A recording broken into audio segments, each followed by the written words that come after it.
Hey everybody, Side Gig Guy here. Are you thinking of becoming a DoorDash driver? Well, if so, you've come to the right place. Because in this video, I'm going to talk about DoorDashing. Maybe you just need some extra cash or a second income. The reasons doesn't really matter. In this video, I'm going to talk to you about the minimum requirements for becoming a DoorDasher, how to actually get started on the platform, how much money you can make DoorDashing, and then I'll take you along on a ride-along from start to finish for what it looks like to deliver for DoorDash. Now, if for some reason you've ended up here because you want to learn how to order food from the DoorDash app, you're in the wrong place. Go back to Google and start searching somewhere else again, because this video is designed to teach you how to become a DoorDash driver. This video is meant to be a very high-level overview of DoorDash. As we cover topics, I'll have more detail in an advanced video that I will have a link to at the end of this video. But first, let's cover the minimum requirements. You must be 18 years old to drive for DoorDash. You must have a car to drive for DoorDash, unless you're in a major city where you can do DoorDashing on a bicycle. You must have a clean driving record, and of course you must have a smartphone. Now there's lots of optional equipment you could get as well. For example, DoorDash will send you a hot bag in the mail after a couple weeks of dashing. But you may also want to get a catering bag. Or you may want to get a pizza bag. And there's other DoorDash gear that you can order from the DoorDash store that might come in handy while you're dashing. But all of that is optional. All you really need to do is have your car and your smartphone and you'll be ready to go. What you need to do is download the DoorDash driver app from the App Store.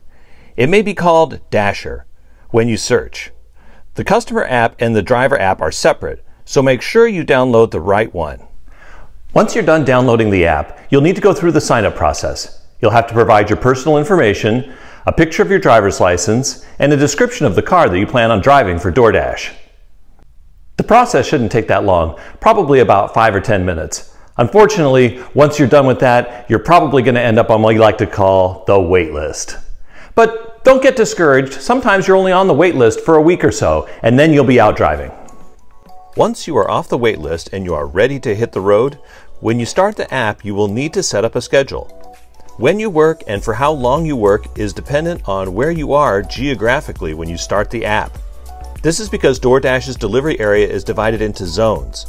You'll only be able to schedule if there is a need for drivers at that particular time and in that particular zone. You can select multiple zones to look at before you schedule. Just remember that if a zone is actually busy, you can dash in it at any time. If you're a top dasher like me, then you can dash anytime. So let's not worry about scheduling, let's just hit the road as promised.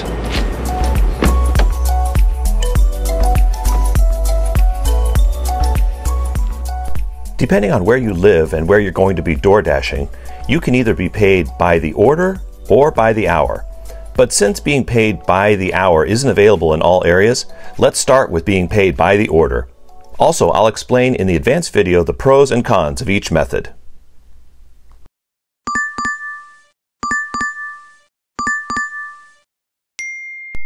Okay, we have our first order, McDonald's for $8.25. As each order comes in, you will see a map that shows where you are, that's the blue dot, where the store you are picking up is at, and where the customer is.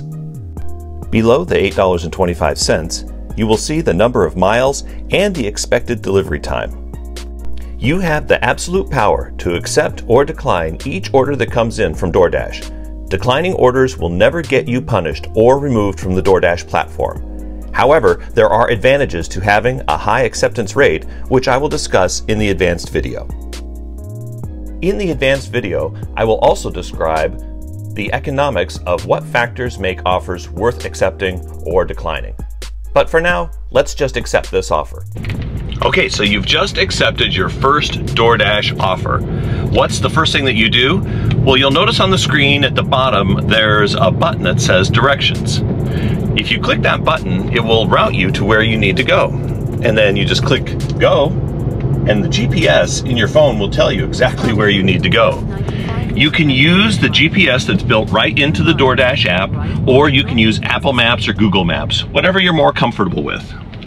Once you arrive at the store, click the button that says Arrived at Store. You'll see that the screen changes and you are instructed on how to make the pickup. In most cases, you will just go into the lobby of the store and you'll see signage for where to pick up your orders. If not, ask the store employee for help. All right, break the strawberry jelly. Thank you. Appreciate it.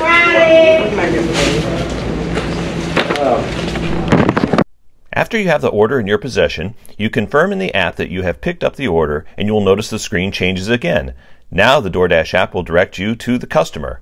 Starting route. With DoorDash, you might be delivering other things besides food, but I'll talk about those in the advanced video. Once you arrive, you click the Arrived at Customer button in the app, and the app will walk you through a contactless delivery, as 95% of DoorDash deliveries are. If you need to hand the order to the customer, then do that first, then complete the delivery in the app. For a contactless delivery, you will take a picture of the food or other items at the customer's door. Then you can mark the delivery as complete. Once you complete the delivery, the app will show you how much money you made for that delivery. Sometimes it will be more than you were originally offered, but in this case it's exactly what we were offered, $8.25. That's a $2 tip. So it's easy, just like that. We've already completed our first order. You know, we did that kind of quick. Why don't we go ahead and see if we can pick up a second order?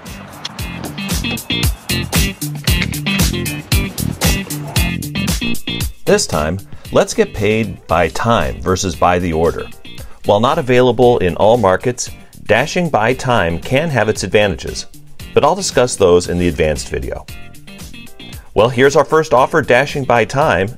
This time we're picking up at Burger King. Let's drive over there and check it out. When you drive by time with DoorDash, you'll get a fixed hourly rate from the time you click accept for an offer until the time that you drop it off.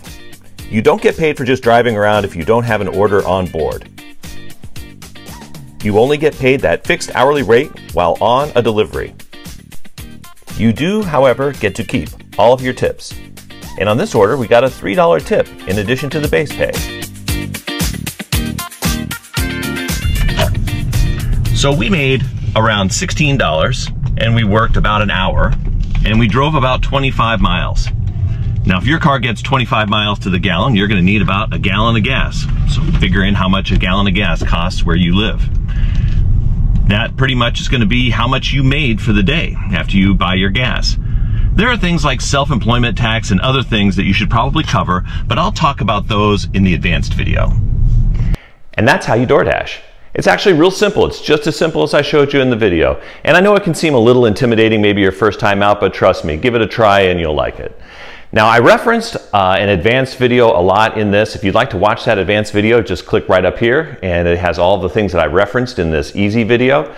And I also have a playlist on my channel that has all of my DoorDash experiences and some things that's happened, kind of off the wall stuff. That playlist can be found right here. So, advanced video or the playlist. Thanks for watching. Side Gig Guy out.